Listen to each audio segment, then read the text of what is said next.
Albert Goldbetter envisage la vie comme une succession de bifurcations. Son parcours, ponctué de rencontres décisives, est l'illustration même de ce concept. En 1969, ce chimiste entre dans le groupe d'Ilya Prigogine à l'Université libre de Bruxelles pour se vouer à la modélisation théorique des rythmes du vivant.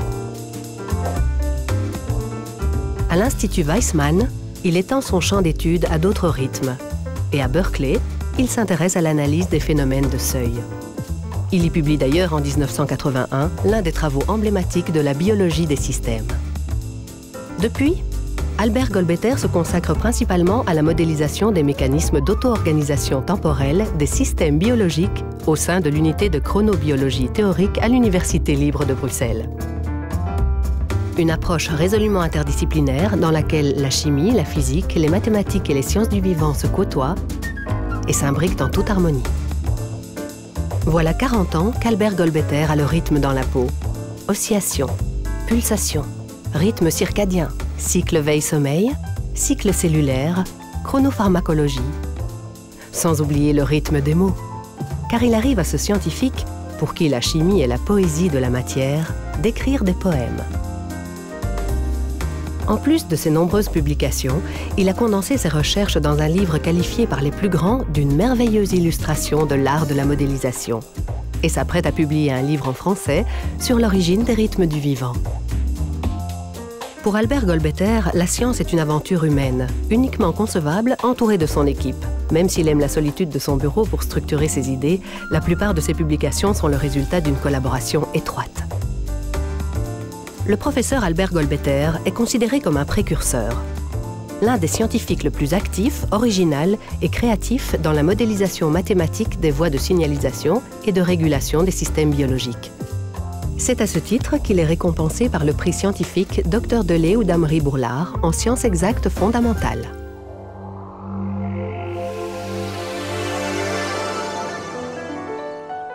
Le professeur Xavier Gonze a toujours fait jouer aux chiffres ses propres partitions.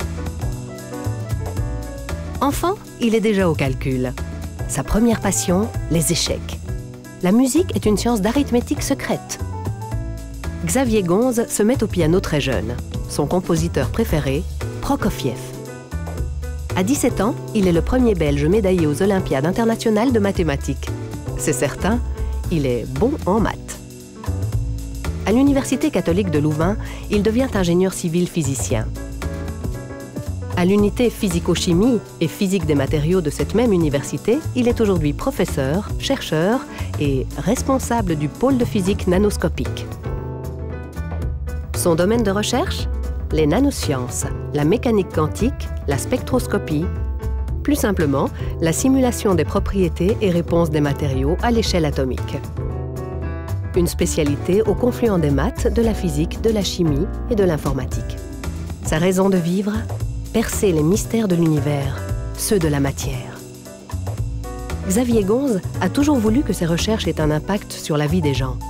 Et de fait, elles jouent un rôle essentiel dans des domaines prometteurs tels que le photovoltaïque, la luminescence, LED, la nanoélectronique ou l'optique. Il est aussi un homme de partage.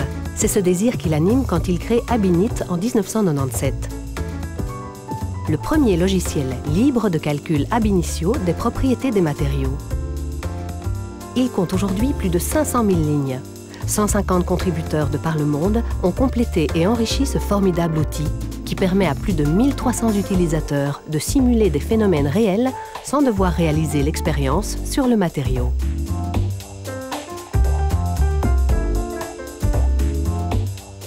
En 2008, le professeur fonde avec d'éminents confrères l'ETSF, European Theoretical Spectroscopy Facility.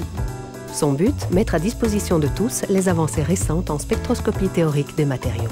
Le professeur Xavier Gonze le répète depuis toujours, il veut faire de la bonne science. Une science utile, ouverte et partagée.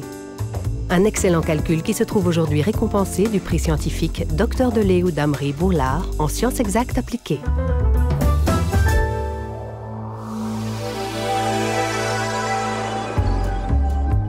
Isabelle Stengers a toujours été une empêcheuse de penser en rond.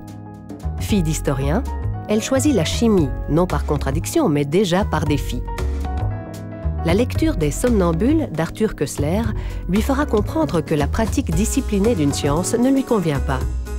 Elle terminera la chimie tout en entamant des études de philosophie, terre inconnue pour elle, à laquelle elle demande la liberté de créer ses propres questions. En 1972, elle devient philosophe de terrain au sein du laboratoire dirigé par Ilya Prigogine à l'Université libre de Bruxelles. De sa collaboration avec le futur prix Nobel résultera en 1979 une œuvre mondialement connue, la Nouvelle Alliance. Et elle ne s'arrêtera plus, avec à ce jour 38 livres dont beaucoup sont traduits. Son désir d'indépendance, cette valeur vitale en philosophie, la pousse à s'aventurer dans d'autres univers, à tenter de nouvelles rencontres. Philosophe pragmatique, altermondialiste à ses heures, elle se questionne sur une multitude de domaines comme les expériences pédagogiques, la politique des drogues, la diffusion des savoirs scientifiques, le réchauffement climatique, les OGM et l'hypnose, à laquelle elle a consacré plusieurs ouvrages. Fervente lectrice de livres de science-fiction, elle se transforme en scénariste avec l'écriture de La damnation de Freud, une pièce riche, dense et brillante. Le projet philosophique d'Isabelle Stengers est pratique, spéculatif et expérimental. Enseignante, elle cherche à transmettre la philosophie comme diagnostic des possibles et renouvellement des questions contre les réponses toutes faites. Des réponses qui souvent donnent aux sciences une autorité malsaine. Et parce que sa démarche n'est pas réservée à une élite, Isabelle Stengers met en place au sein du groupe d'études constructivistes qu'elle dirige une école mutuelle, ouverte à tous ceux que la joie de penser intéresse. Son parcours n'a rien d'éclectique. Il est guidé par sa volonté de contribuer à déstabiliser les idées préconçues, les théories tout-terrain et amener à penser autrement.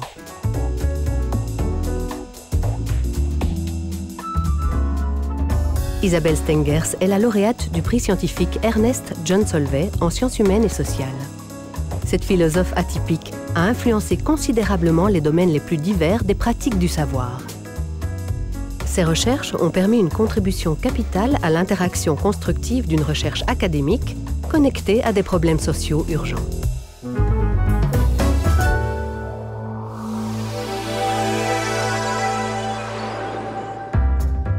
Benoît Van den Einde a l'étoffe d'un coureur de fond. Sa persévérance et sa patience l'ont d'ailleurs probablement porté vers la culture du bonsaï, l'une de ses passions.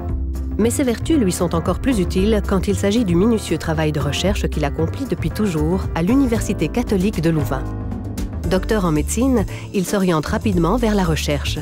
Il veut comprendre le mécanisme des maladies, aller au fond des choses.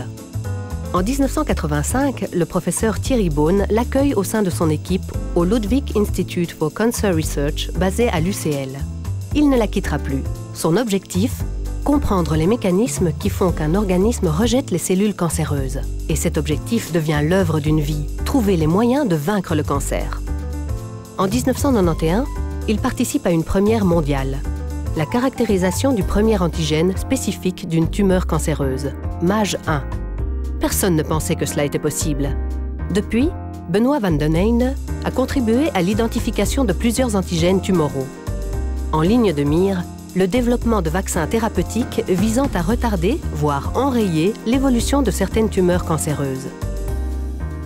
En 2010, il prend la tête du Ludwig Institute for Cancer Research. Quand il ne parcourt pas le monde pour y confronter ses idées, Benoît Van den Einde rejoint son groupe de recherche, car bien que solitaire dans sa démarche intellectuelle, il accorde une importance toute particulière au travail d'équipe.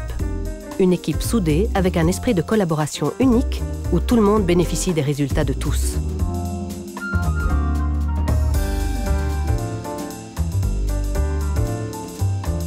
Le prix scientifique Joseph Mézin en sciences médicales fondamentales récompense aujourd'hui le professeur Benoît Van den Einde pour un travail de patience, de rigueur et d'inventivité ayant mené à des découvertes fécondes dans l'immunologie des tumeurs. Découvertes qui nous rapprochent toujours un peu plus du vaccin contre le cancer.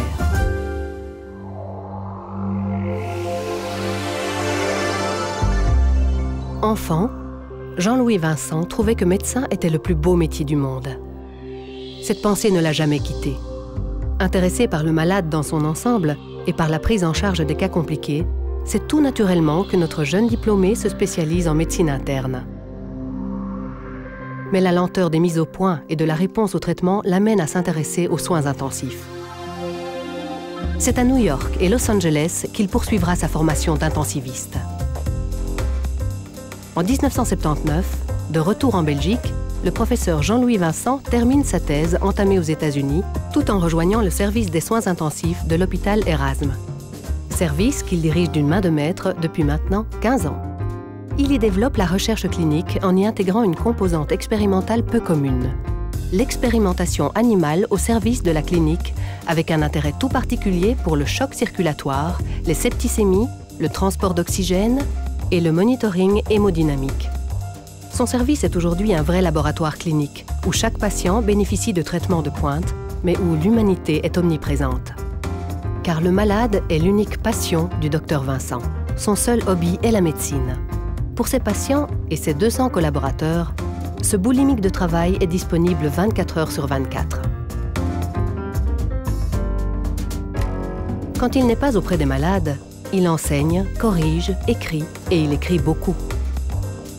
Chaque année, il publie plusieurs livres et manuels de médecine, plus de 600 articles scientifiques et édite 3 journaux. Il voyage aussi dans le monde entier.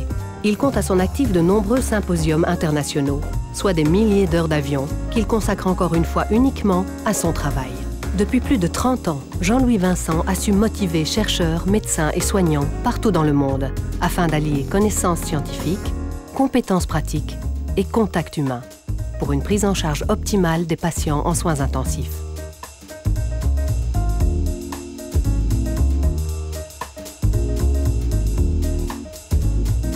Par ses idées novatrices, son sens profond de l'éthique, son énergie sans pareille, sa générosité ainsi que sa capacité à transmettre son enthousiasme, le professeur Jean-Louis Vincent est devenu un modèle en médecine intensive et en recherche clinique et se voit récompensé du prix scientifique Joseph Mézin en sciences biomédicales cliniques.